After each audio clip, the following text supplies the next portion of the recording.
going to be talking about the storytelling project. Um, so basically, the storytelling project is, all these articles and videos that we get um, to kind of review. The biggest emphasis on it is that it's a lot of narrators kind of speaking on experience, and in the Williams essay, the introduction, she kind of talks about um, perseverance, and it's a lot. Sorry, I'm trying to find the words. A lot of it is based off experiences and challenges and everyday life that is also reflected through the digital media. Kind of like, online articles, news, people that these authors are like speaking out about. They're expressing themselves. Um, they're kind of speaking out on, their experiences and their personal emotions on, being women of color. And so they're talking about how that affects them on an everyday life, the experiences that they go through, the judgment that they endure, and they kind of give us, examples of how they're treated, and yeah, and then kind of to go into lead that into interpreting. Um, it's kind of, a lot of it is kind of empowering, is kind of the word that they're using. Um, it's multiple stories that they're speaking out on,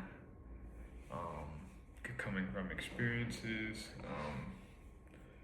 They're using the digital media to document all these events that are going on and how they're using them to express their thoughts, emotions, the stereotypes that they kind of endure on being people of color. And they're kind of just sharing that with us to give us that better perspective.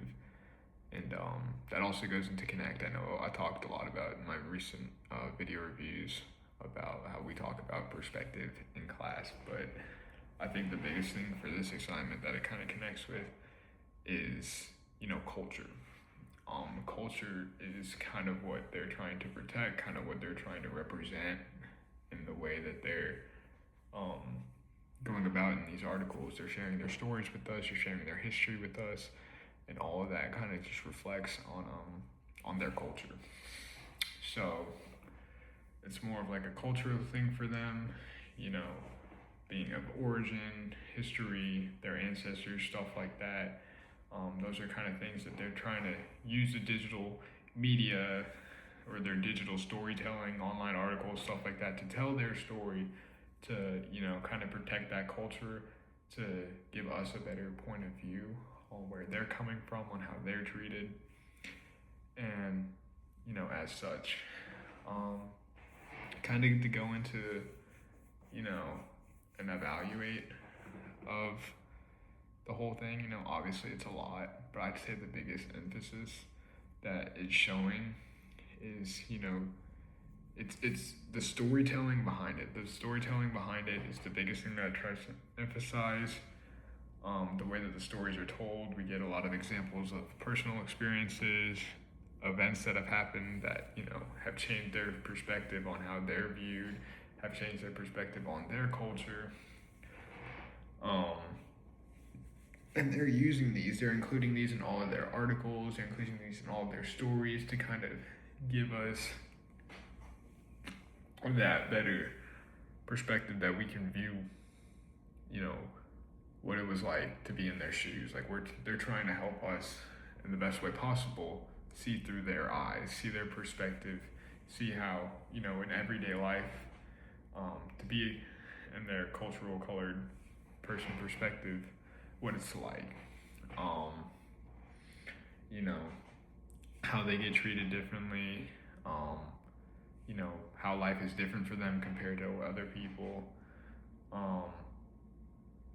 Yeah, that's just what the stories they're using her for, and they use a lot of history, cultural stuff behind it, And yeah, I know at this point I'm just repeating myself, but yes, definitely the biggest thing I get from this is cultural presence within the storytelling, and there's one other thing: cultural presence within the storytelling, and the experiences that are shared with us to kind of give us that better perspective.